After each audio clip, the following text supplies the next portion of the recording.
So Tom Steyer has dropped out of the 2020 presidential race. I can't say I'm sorry to see him go. But I said if I didn't see a path to winning, that I'd suspend my campaign. And honestly, I can't see a path where I can win the presidency. So am I going to continue to work on every single one of these issues?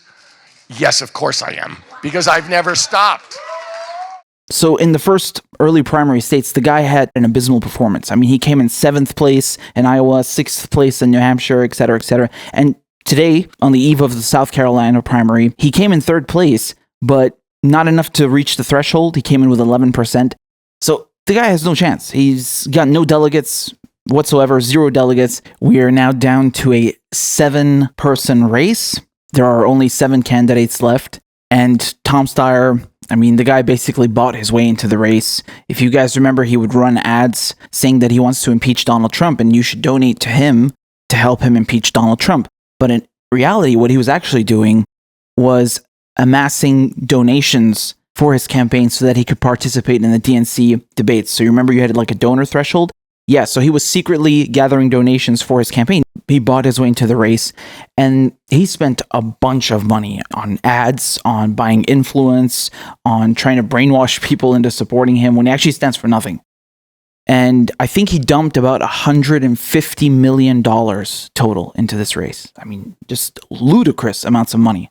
I don't think Bernie Sanders has even raised that much money until now. He raises on average about 20 to 25 million a quarter. So you guys do the math. I mean, this is obscene. I mean, think of the good things you could have done with $150 million. So, I mean, this goes to show that even if you're a billionaire, you can't always buy your way into the presidency, even though Donald Trump, unfortunately, proved that you can effectively use your own money. He self-financed his campaign at the beginning. And God, there's just so much corruption in politics already with corporations buying influence. Never mind billionaires now. This is like the new trend, like everyone just jumping into the race thinking they can pour insane amounts of money into ads and buying influence.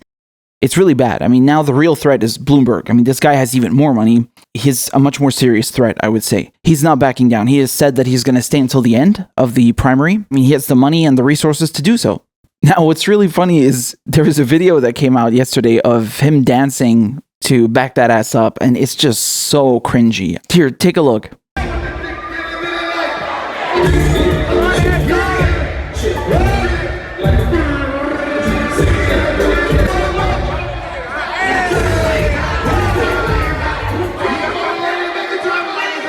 When you see these sorts of things, like Kamala Harris always dancing to, and Pete Buttigieg, stopping by, interrupting protests by McDonald's workers to do a photo op, like we know you're being disingenuous. We can see that you're plastic and fake.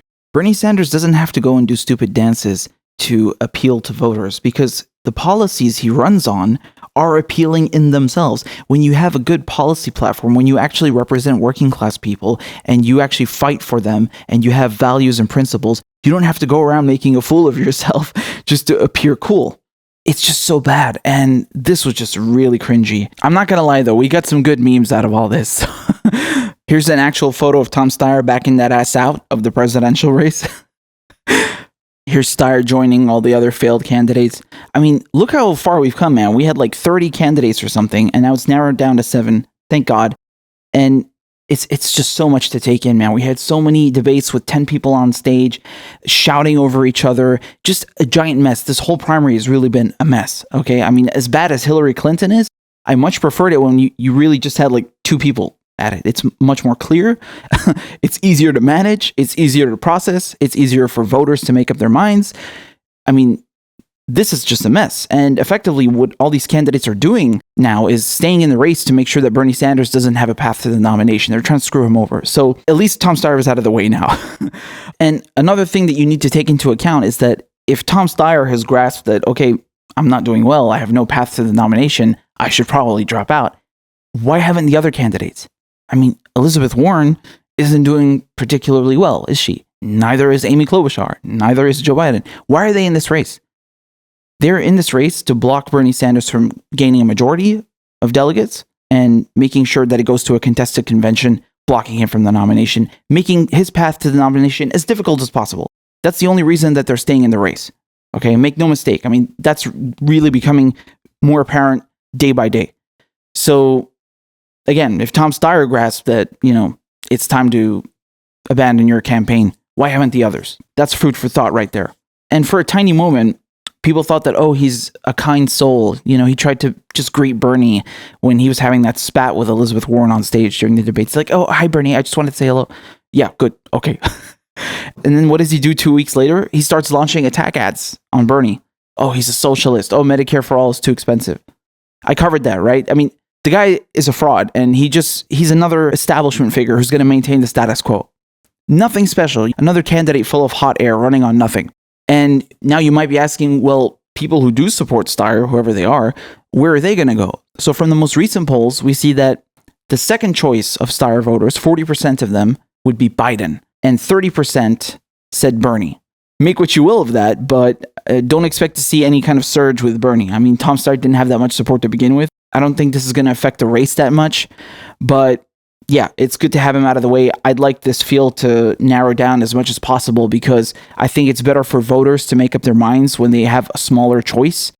I mean, we already know there is a contrast there. You have Bernie and Tulsi running as progressives, and then you have the rest of the field, which are basically just status quo establishment figures that just want to represent corporations.